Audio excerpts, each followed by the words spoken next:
Hi friends, మన ఈరోజు సికింద్రాబాద్ తిరుమలగిరిలోని పెదకామెల లేక పెదకమల అనే ఏరియాలోని మహిమాన్వితమైన శ్రీ ఆంజనేయ స్వామి టెంపుల్ని దర్శించుకొని ఆంజనేయ స్వామి ఆశీస్సులు అనుగ్రహము పొందుదాము. ఆంజనేయ స్వామిని మహాహలుడు, బుద్ధిశాలి, కపిశ్రేష్ఠుడు, సర్వశాస్త్ర పారంగతుడు, స్వామి భక్తి పరాయణుడు, రామదూత అంటూ ఎన్నో విధాలుగా ప్రస్తుతిస్తాము. విజయానికి, ధీరత్వానికి సంకేతంగా విను వీధుల్లో ఎగురుతున్న కపిరాజు జెండానైతే మనం చూసాము. ప్రతి భక్తుడు తమ ఇంటిపై మరియు వాహనం పైన ఆంజనేయ స్వామి జెండా ఉంచితే సమస్త దేవతల అనుగ్రహం కలిగి సమస్త గ్రహదోషాలు పోయి సంపద చేకూరుతుంది. ఇక్కడ మనం విశాలమైన ఆంజనేయ స్వామి గుడి ప్రాంగణం అయితే చూస్తున్నాము.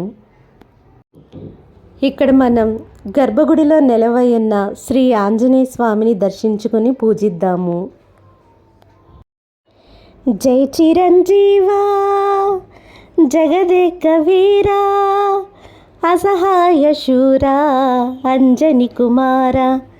జై చిరంజీవా జగదేక వీరా, జై చిరంజీవా జగదేక వీరా, జై చిరంజీవా జగదేక వీరా అసహాయ శూరా అంజని కుమార. ఇచ్చట నెలవై ఉన్న మహిమాన్వితమైన రావి వృక్షం మిట్ట మధ్యాహ్నం 1 గంటకు కూడా ఇచ్చటకు వచ్చే భక్తులను తన చల్లని గాలులతో సేదతీరుస్తూ తన వంతు సేవ ఆంజనేయ స్వామికి ఈ రావి వృక్షం చేస్తుంది. నవగ్రహాల ద్వారానే ఈ భూమి మొత్తం నడుస్తుంది. త్రిమూర్తులు, త్రిదేవులు కొలువైనది ఈ గ్రహాల్లోనే. గ్రహశాంతి అంటే జాతకునికి, భక్తునికి ఏ గ్రహం అయితే తనని బాధిస్తుందో తెలుసుకుని ఆయా గ్రహాలకు వారి ప్రీతికరమైన ధాన్యము, వస్త్రాలను సంకల్పయుతంగా దానమిచ్చి ఆ గ్రహపీడ నివారణ జరిపించుకోవాలి. దీని ద్వారా ఆ గ్రహపీడ నుంచి విముక్తి కలిగి సకల సంపదలు చేకూరుతాయి. నవగ్రహాలు సంతృప్తి చెంది భక్తులకు సుఖశాంతుల్ని ప్రసాదించాలంటే నవగ్రహాల్ని ఆరాధించి పూజించాలి. ఈ ఆలయం పచ్చని వృక్ష సముదాయం, ప్రకృతి రమణీయత, అందమైన కొండల మధ్యలో విరాజిల్లుతుండడం వల్ల ఆలయం ఎంతో మనోహరంగా శోభిల్లుతుంది. ఈ ఆలయాన్ని ఇంకా డెవలప్ చేస్తే ఇంకా ఎంతోమంది భక్తులు రావడానికి అవకాశం ఉంటుంది అని స్థానికుల అభిప్రాయం. ఈ ఆలయానికి రావడానికి ఎన్నో దారులు ఉండడం విశేషం.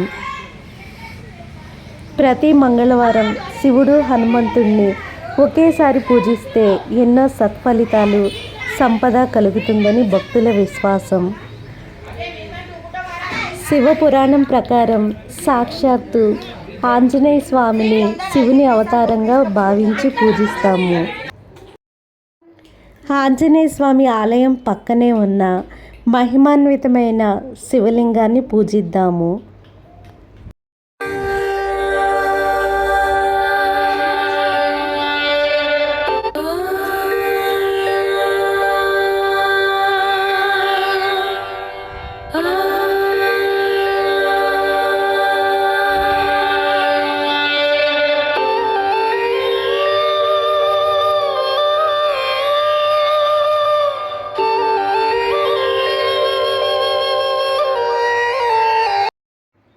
Thank you, friends.